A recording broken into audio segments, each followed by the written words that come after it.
আরে বাবা, আমার বেগুন গাছগুলো তো দেখতে দেখতে বড় হয়ে গেল।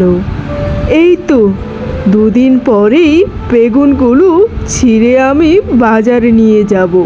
বেশ চড়া দামে বেগুনগুলো বিক্রি করতে পারবো। আমার ভাই এছাড়াও যারা আমার কাছ থেকে দেনা পাওনা পাবে তাদের সব ঋণগুলো শোধ করে দেব আমি এই বেগুন বিক্রি করে।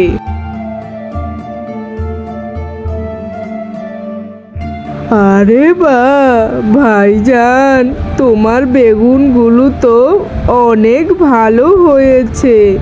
বাজারে তো তুমি বেশ চড়া দামে বিক্রি করতে পারবে। হ্যাঁ রে, খোদা মনে হয় এবার আমার মুখ তুলে তাকিয়েছে। তা ভাইজান, তুমি আমার টাকাটা কবে দেবে? এখন তো তুমি আমাকে আর না বলতে পারবে না তোমার কাছে টাকা নেই। তুমি তো একদম সোনার হরিণ হাতে পেয়ে গেছো। এক সপ্তাহ তো হলো তোর টাকাটা আমি এনেছি, আর এখনই তুই আমার কাছে টাকা চাইছিস? যা, বেগুনগুলো আমি আগে বাজারে নিয়ে যাই, তারপরে তোকে আমি টাকাগুলো দিয়ে দেব। তুই কোনো চিন্তা করিস না। মা মরা দুই ভাই আমরা। মা মারা যাবার সময় আমাকে বলে গেছিল তোকে যেন আমি সব সময় দেখে রাখি। আর দেখ না, আমার কপালটাই খারাপ, তোকে আমি দেখে রাখবো কিভাবে? তোর থেকেই বরং আমি উল্টো টাকা ধার নিয়ে এসেছি। তুই চিন্তা করিস না ভাই, আমি তোকে পরশুই টাকাগুলো দিয়ে দেব বেগুন বিক্রি করে।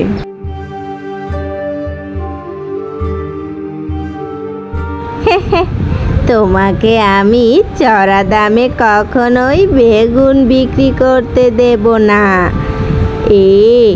আমার টাকা দিয়ে তুমি বেগুন চাষ করে সেগুলো চড়া দামে বিক্রি করে আমার টাকা শোধাবে? তা কখনোই না। আমি এক্ষুনি তোমার এই বেগুনগুলো আমার করে নেব। যাই, এখনই আমি জমিদার মশাইয়ের কাছে গিয়ে বিচার দিয়ে আসি। রমেশের ছোট ভাই রমেশকে সব সময় হিংসা করত। কখনোই তার ভালো দিকটা সহ্য হতো না। ও জমিদার কাকু, জমিদার কাকু, বাড়িতে আছো নি গো? একটু বেরিয়ে এসো না, তোমার সাথে কথা আছে। কে রে ছোকরা, আমার সাথে তোর কি কথা আছে বল দেখি? আর অত করে চেঁচামেচি করে ডাকছিস কেন? জানিস না এটা ভদ্রলোকের বাড়ি? আগে ক্ষমা করবে না আমাকে, আমার বড় ভাই আমার টাকাগুলো মেরে দিয়েছে। এখন সে তার ক্ষেতে অনেক বেগুন করেছে।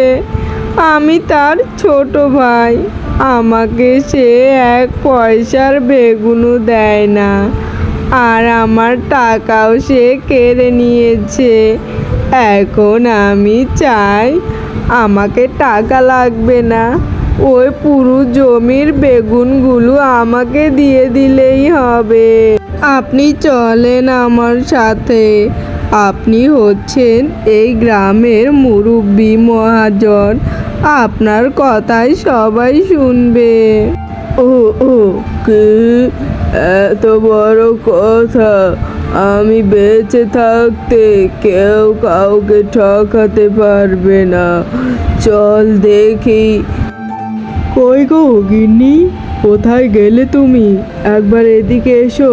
এই তো আমি বাহিরে আসছি, তুমি বসো।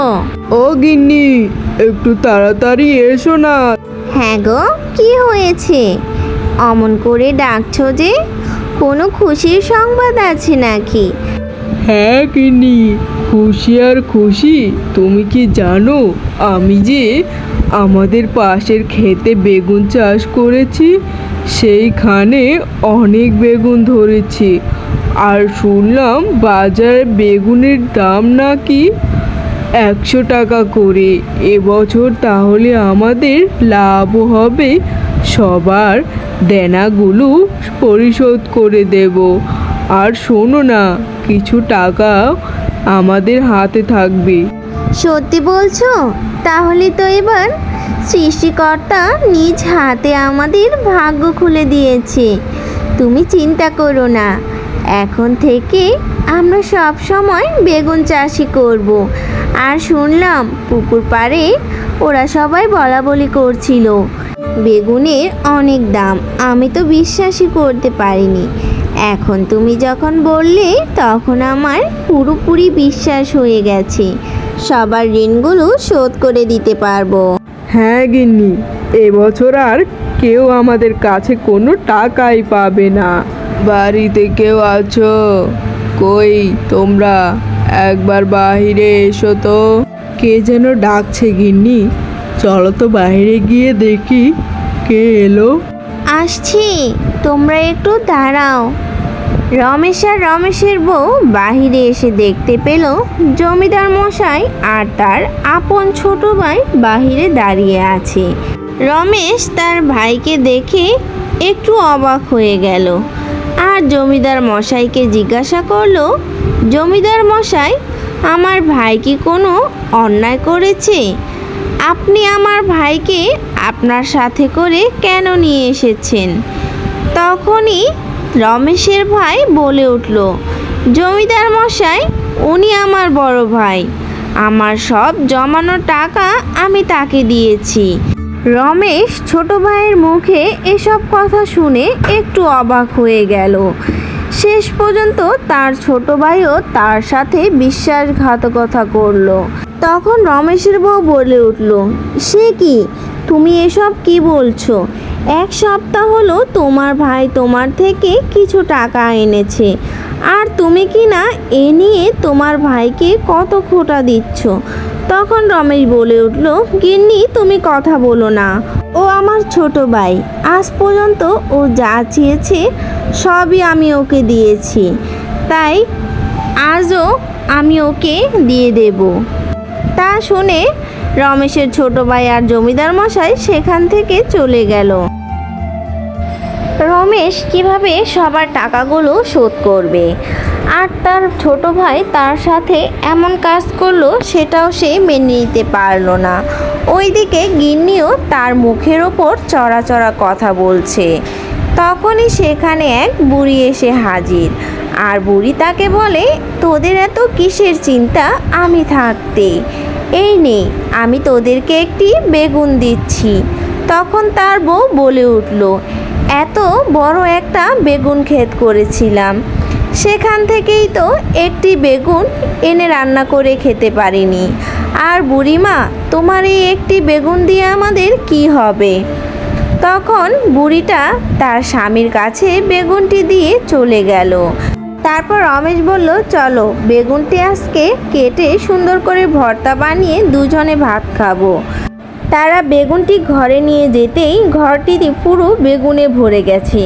তা দেখে রমেশ আর রমেশের বউ বেশ অবাক হয়ে যায়। তারপর তারা সেই বেগুনগুলো আস্তে আস্তে বিক্রি করতে থাকে, যার কোনো কমতিই ছিল না। আসলে বুড়ির দেওয়া বেগুনটি ছিল জাদুর বেগুন, তা তারা বুঝতে পেরে যায়।